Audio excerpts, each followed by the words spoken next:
성벽이 건축됨에 문짝을 달고 문지기와 노래하는 자들과 레위 사람들을 세운 후에 내 아우 하나니와 영문에 관한 하나냐가 함께 예루살렘을 다스리게 하였는데, 하나냐는 충성스러운 사람이요 하나님을 경외함이 무리 중에서 뛰어난 자라. 내가 그들에게 이르기를 해가 높이 뜨기 전에는 예루살렘 성문을 열지 말고 아직 파수할 때에 곧 문을 닫고 빗장을 지르며, 또 예루살렘 주민이 각각 자기가 지키는 곳에서 파수하되 자기 집 맞은편을 지키게 하라 하였노니, 그 성읍은 광대하고 그 주민은 적으며 가옥은 미처 건축하지 못하였음이니라. 내 하나님이 내 마음을 감동하사 귀족들과 민장들과 백성을 모아 그 계보대로 등록하게 하심으로 내가 처음으로 돌아온 자의 계보를 얻었는데, 거기에 기록된 것을 보면 옛적에 바벨론 왕 느부갓네살에게 사로잡혀 갔던 자들 중에서 노임을 받고 예루살렘과 유다에 돌아와 각기 자기들의 성읍에 이른 자들, 곧 스룹바벨과 예수아와 느헤미야와 아사랴와 라하마와 나아마니와 모르드게와 빌산과 미스베렉과 비그웨와 느훔과 바나와 함께 나온 이스라엘 백성의 명수가 이러하니라.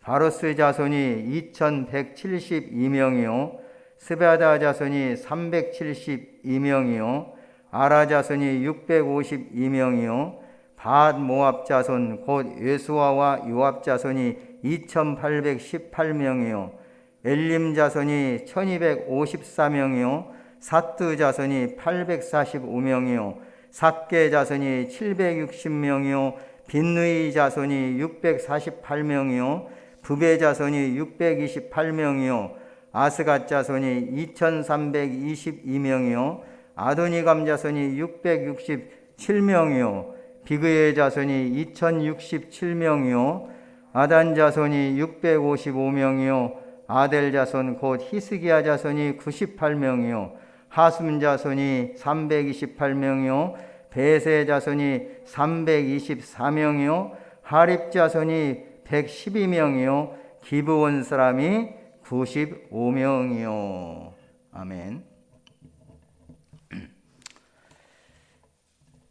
하나님의 언약 성취를 소망하는 유다 백성들과 그에 따르는 가족들과 부리는 종들까지 바벨론에서의 안락함, 기득권 포기하고 예루살렘 성전과 성벽을 중건하는 거룩한 사명을 부여받고 돌아왔었습니다.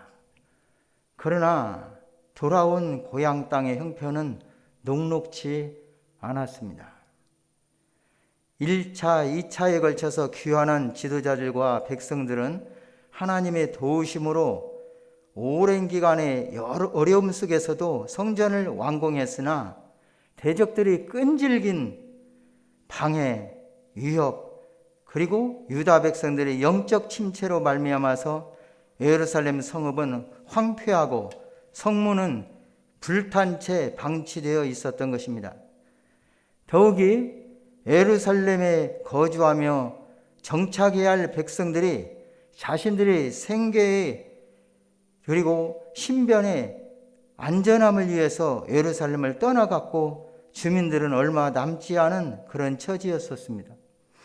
하나님께서는 느헤미야를 감동시키셔서 예루살렘에 보내셨고 결국 예루살렘 성벽을 재건하게 하셨습니다. 하나님께서 이루시는 놀라운 일을 목도하면서 대적들은 두려워하게 되었고 크게 낙심하였습니다. 오늘 말씀은 전장 15절 16절에 이어지고 있습니다. 6장 15절 16절 한번 같이 보시겠습니다. 앞에 장 15절 16절 성벽 역사가 52일 만인 엘룰절 25일에 끝남에 우리의 모든 대적과 주위에 있는 이방 족속들이 이를 듣고 다 두려워하여 크게 낙담하였으니 그들이 우리 하나님께서 역사를 이루신 것을 알미니라.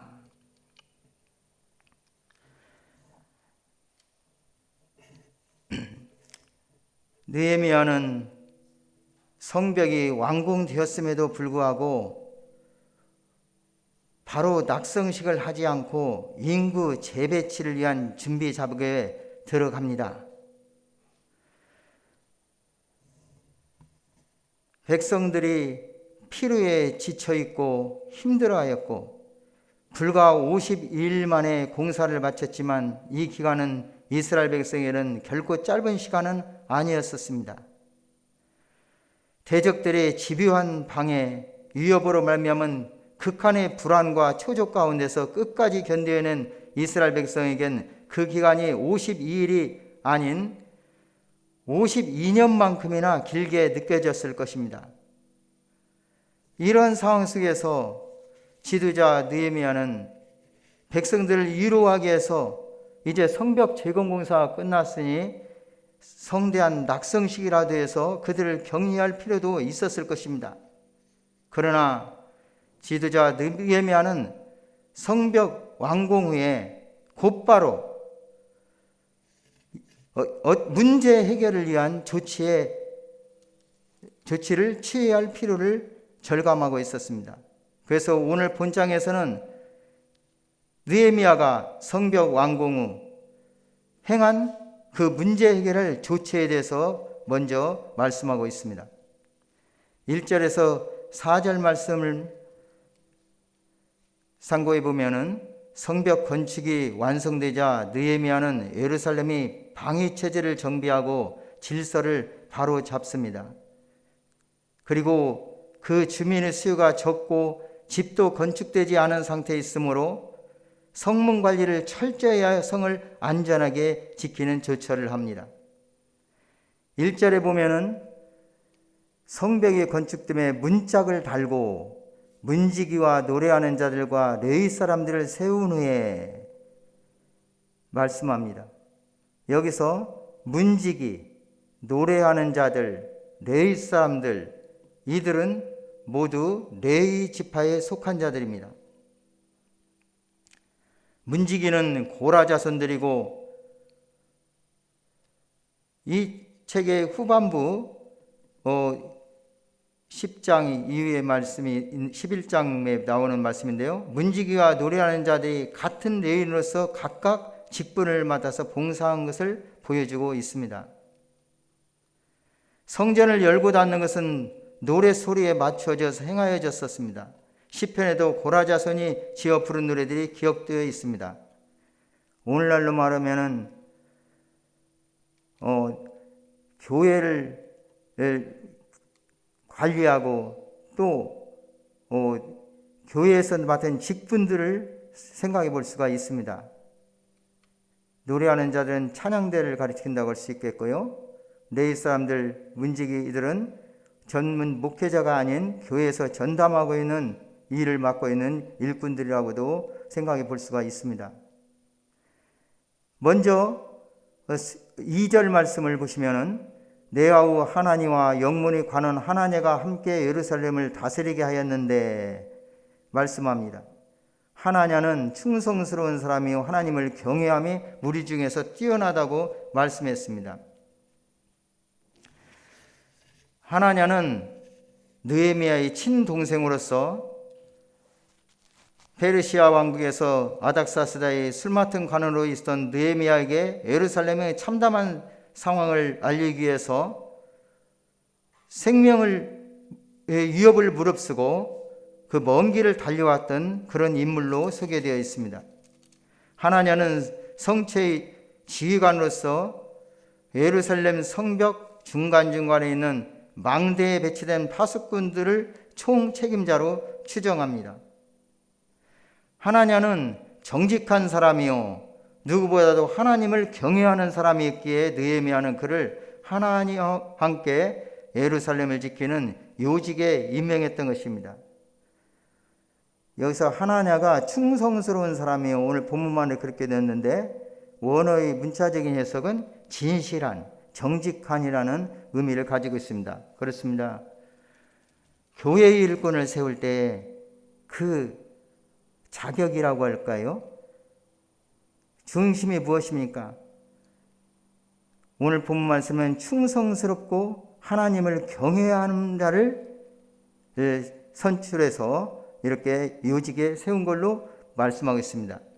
사도행전에서도 교회에 필요한 일꾼을 선발할 때에 그 기준을 말씀하고 있습니다. 초대교회 7집사를 선출해올 때 성령과 지혜가 충만하여 칭찬받는 사람을 선택했습니다. 믿음과 성령이 충만한 사람 7을 이 사람의 이름을 나열하고 있습니다. 3절 말씀 보시면은 이제 예루살렘 성을 파수하는 지침을 가르쳐 주고 있습니다. 3절 한번 함께 읽겠습니다. 내가 그들에게 이르기를 해가 높이 뜨기 전에는 예루살렘 성문을 열지 말고 아직 파수할 때에 곧 문을 닫고 빗장을 지르며 또 예루살렘 주민이 각각 자기가 지키는 곳에서 파수하되 자기 집 맞은편을 지키게 하라 하였노니. 4절까지 읽겠습니다. 그 성읍은 광대하고 그 주민은 적으며 가옥은 미처 건축하지 못하였음이니라.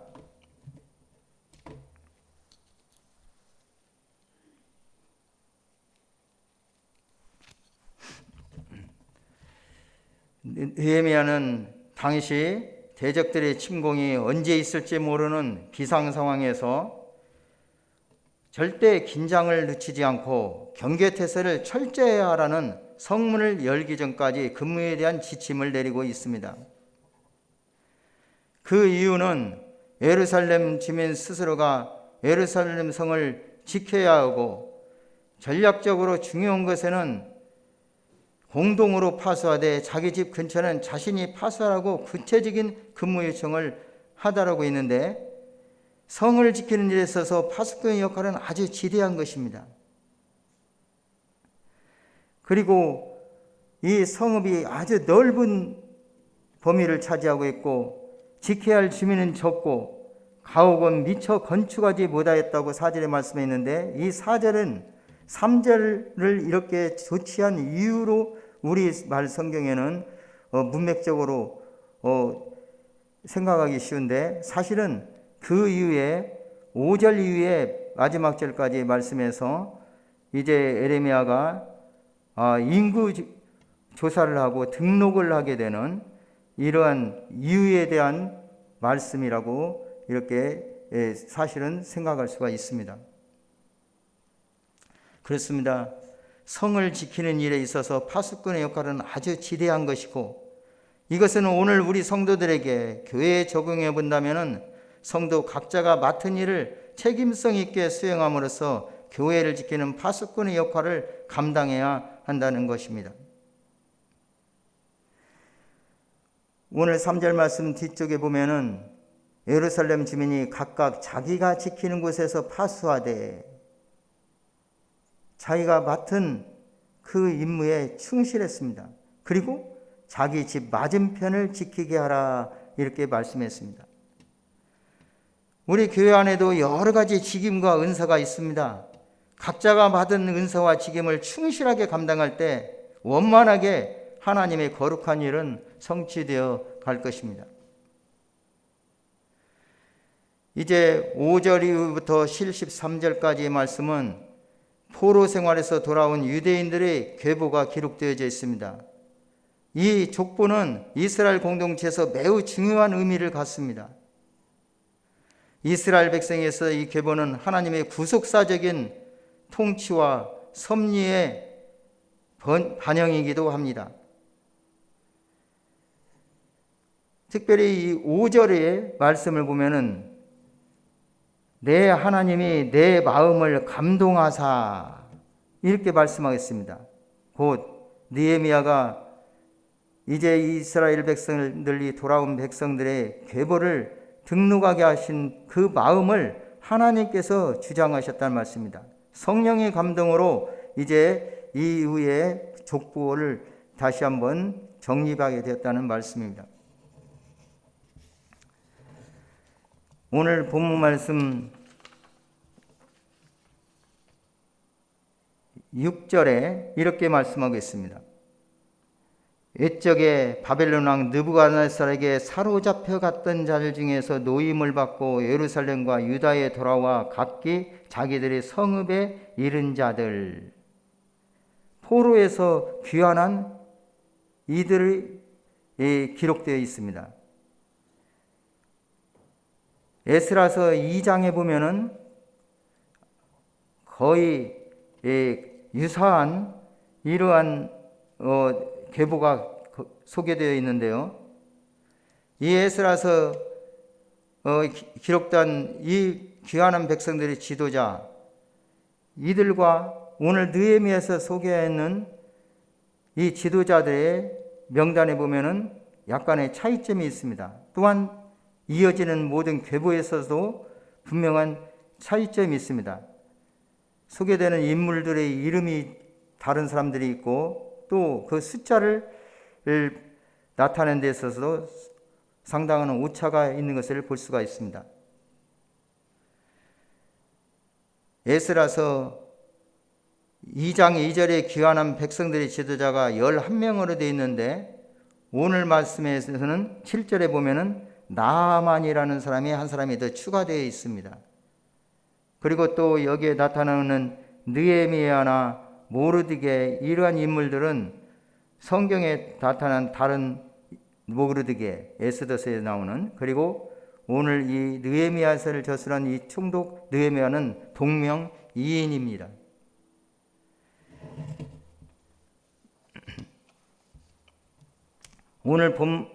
오늘 저희가 25절까지 봉독했는데요. 이 말씀을 7절 이후부터의 말씀을 이제 구별별로 좀 생각해 보겠습니다. 느헤미야는 성곽이 중건되자 통치 질서를 바로잡기 위해서 인구조사를 실시합니다. 이때 과거에 스룹바벨과 함께 처음 돌아온 자들의 명단이 발견되어 이를 함께 기록합니다. 그리고 백성들이 성전에 바친 헌물들도 함께 기록하고 있습니다. 6절에서 73절은 발견된 계보의 내용인데 에스라서 2장 3절에서 70절에 언급된 명단과 전반적으로 유사합니다. 그러나 이 두 명부는 사실상 같은 것입니다. 비록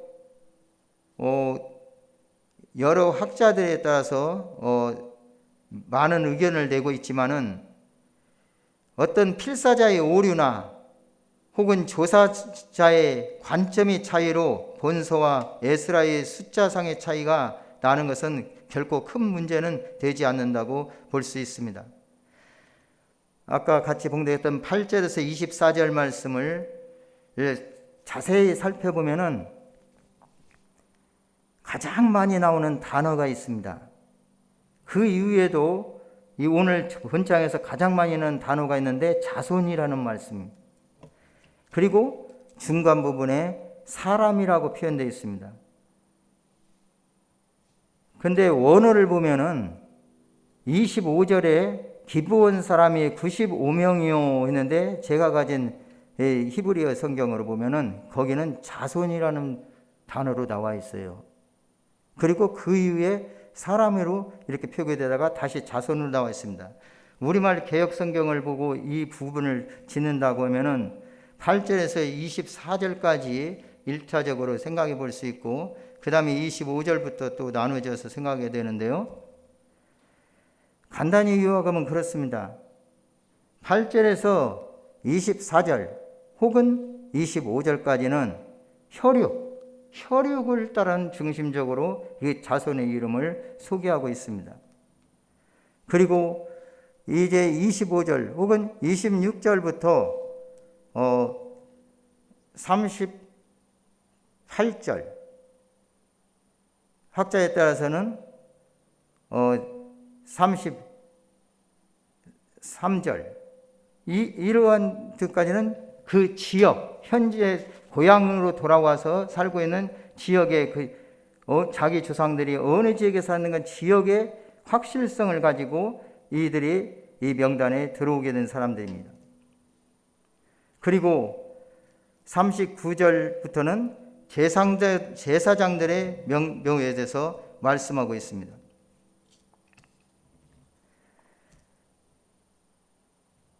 또 43절에서 45절은 레위 사람들, 곧 제사장이 아닌 성전에서 봉사하는 여러 임무를 가지고 있는 사람들과 찬양대원들, 그리고 성문을 지키는 문지기들, 이런 레위 사람의 세 직위에 따라서 그 자손들을 소개하고 있습니다. 특별히 46절에 느디님의 사람들에 대해서 말씀하겠는데요. 이 느디님 사람들은 이 자손들은 특별히 이스라엘 백성이 아닌 성전 수종자로 이렇게 변형도 되었는데요. 느디님의 뜻은 주어진 자들, 이들은 나무 패는 일과 물 깃는 일을 했는데 주로 외국인들이었습니다. 예를 들면 기브온 족속으로서 미천한 대우를 받았지만 많은 사람이 여호와 신앙을 갖게 된 것을 성경을 통해서 볼 수 있습니다. 본래 이방인이었지만은 이스라엘의 포로로 끌려온 후 성전의 망리를 맡은 자들이 명부입니다. 이들은 이스라엘에서 어느 정도 비천한 신분으로 여겨졌습니다. 이들은 오히려 바벨론에서 생활이 육신적으로 볼 때는 더 편할 수도 있었습니다. 그럼에도 불구하고 다른 이스라엘 사람들과 함께 팔레스틴으로 귀환한 사람들입니다. 그리고 57절에서 60절까지 말씀은 솔로몬의 신하의 자손이라 이렇게 말씀합니다. 솔로몬의 신하는 솔로몬의 전쟁 노예들이었고, 신하라는 말은 종들이라고 번역되어야 합니다. 이 종들은 솔로몬 시대에 이스라엘 포로로 잡혀서 왕궁의 경비 등에 종사하도록 된 이방인들이었습니다. 이들도 느디님 사람처럼 이스라엘에서는 천민계급으로 분류되었습니다. 이들의 자손들도 바벨론의 포로로 잡혀갔는데 그 자손들이 성령의 감동을 받아 유다로 돌아오게 된 것입니다.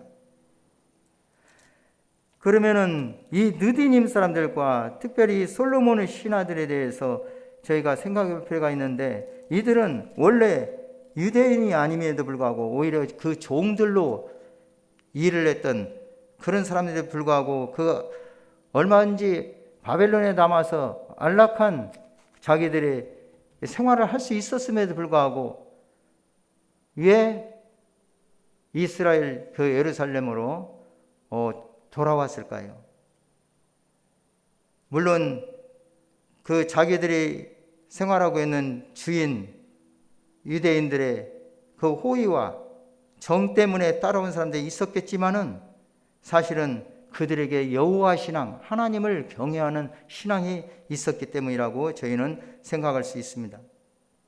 그리고 또한 이러한 자들을 결국은 이스라엘로 가서 그 같은 계보에 올리게 하신 우리 하나님께서는 유대인의 하나님만이 아니라 이방인의 하나님도 된다는 사실을 말씀하고 있습니다.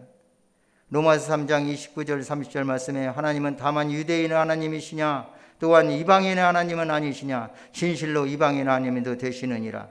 할례자도 믿음으로 말미암아 또한 무할례자도 믿음으로 말미암아 의롭다 하실 하나님은 한 분이시니라고 말씀합니다. 사도행전 10장 34절 35절 말씀에 베드로가 입을 열어 말하되 내가 참으로 하나님은 사람의 외모를 보지 아니하시고 각 나라 중 하나님을 경외하며 의를 행하는 사람은 다 받으시는 줄 깨달았도다 말씀합니다. 하나님은 이방인의 하나님도 되셔서 구원을 베푸시는데 차별이 없으시며 사람을 외모로 취하지 아니하심을 우리가 알 수가 있습니다. 61절 이후의 말씀에는 61절 62절은 귀환자 중 가문 등록부를 분실했거나 조상들이 살던 지방도 알지 못함으로써 자신들의 이스라엘 혈통을 입증치 못한 사람들에 대한 명부가 들어있습니다.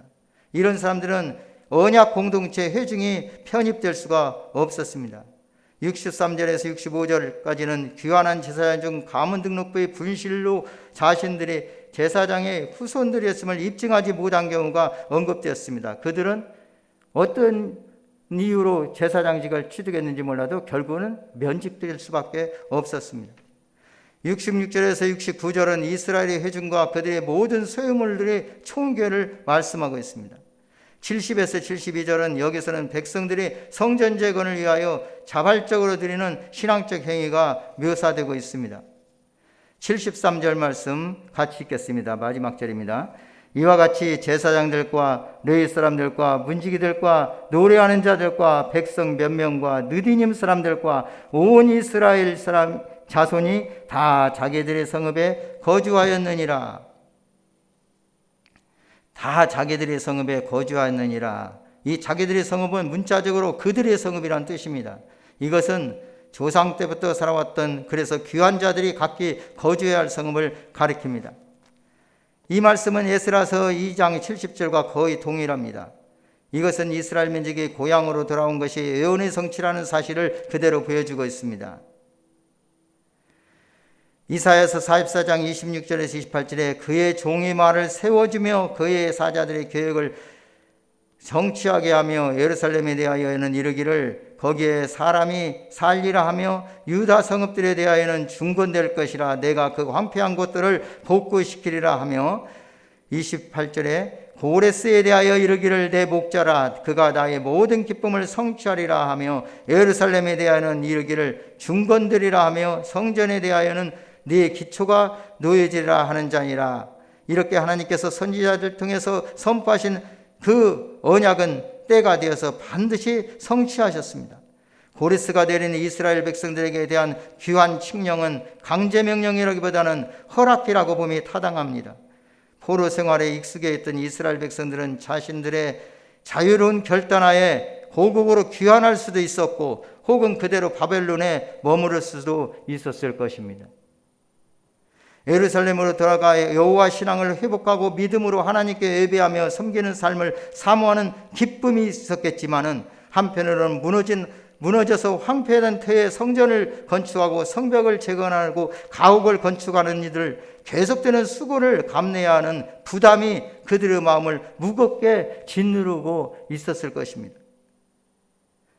더욱이 바벨론에서의 그동안 쌓은 재물이라든지 지위 등 기득권과 그 안락한 생활을 포기하기는 쉽지도 않았을 것입니다. 그러나 이 모든 육신적이고 세속적인 것들을 포기하고 예루살렘 성전과 성벽 재건의 사명을 가지고 귀환하여 남은 자들은 자신들이 포로로 끌려가기 전에 활약했던 선지자들의 중요한 예언, 곧 하나님의 약속의 말씀을 기억하고 있었을 것입니다. 오늘 이 족보에는 이스라엘의 남은 자, 야곱의 남은 자가 능하신 하나님께로 돌아와 여호와를 진실하게 의지하며 하나님의 백성이 되는 사실, 그리고 약속 땅으로 돌아가는 자에게 번영이 보장된다는 사실이 그 약속의 말씀을 성취하는 사건이라고 우리는 말씀할 수 있습니다. 이러한 하나님의 언약을 기억하고 자신들이 예루살렘과 유다 땅으로 귀환할 경우 영육간에 하나님께서 복을 주실 것을 그들은 확신했습니다. 그래서 그들은 보이지 않는 미래의 것을 믿음의 눈으로 바라보며 보이는 현재의 것들을 포기할 수 있었던 것입니다. 사랑하는 성도 여러분, 우리는 긍휼이 풍성하신 하나님의 지극히 큰 사랑을 입고 오늘을 살아가고 있습니다. 우리는 은혜로 구원을 받았습니다. 곧 하나님의 은혜에 의하여 예수 그리스도를 믿음으로 말미암아 구원을 받았습니다. 우리가 구원받은 믿음은 하나님의 선물입니다. 이제 우리는 하나님의 권속이 되어서 어린 양의 생명책에 그 이름이 기록된 자들이 되었습니다.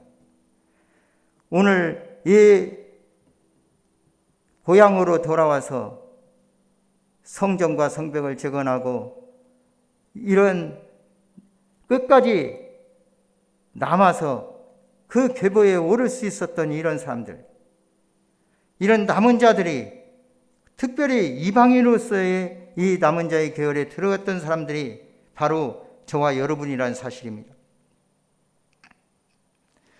우리가 또한 영원히 거주할 하나님께로부터 하늘에서 내려오는 거룩한 성, 새 예루살렘 성을 바라보라는 말씀입니다. 그 아름다운 하나님의 나라에 들어가기 위해서 우리는 결단을 해야 됩니다. 사람이 마음으로 믿어 의에 이르고 입으로 신하여 구원에 이르니라. 또한 하나님의 나라에 들어가기 위하여 버릴 것을 버리고 희생도 감수해야 됩니다.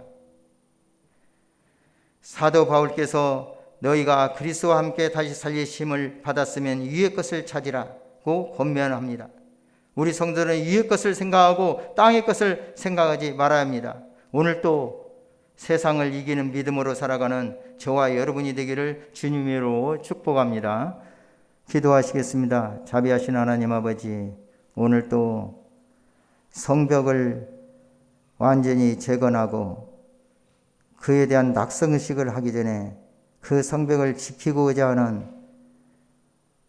문제 해결을 위하여서 이스라엘 돌아온 자들의 그 백성의 인구를 조사하기 위하여 등록했던 이런 계보를 통해서 저희들도 원래 이방인이었는데 하나님의 은혜로 이렇게 남은 자 계열에 들어올 수 있게 되었고, 이제는 거룩한 새 예루살렘 성을 바라보는 하나님의 자녀들이, 하나님의 백성, 하나님의 권속으로 이 땅에 살게 하신 것을 깨닫게 하시고 인도하시니 감사합니다. 이런 믿는 자로서 오늘 또 우리 하나님을 기쁘시게 하고 영화롭게 하는 귀한 복된 삶을 살아가시도록 성령께서 온전히 저를 주장하여 주옵소서.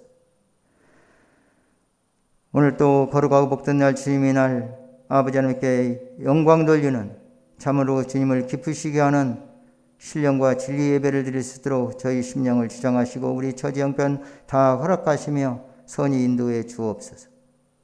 특별히 하나님의 말씀을 대언한 말씀의 종들을 견고히 붙으시고, 또 은혜 안에서 오늘 예배를 위하여 또 사랑하는 모든 성도의 교제를 통해서 하나님 앞에 영광 돌리게 하시고 우리 하나님 선히 인도해 주옵소서.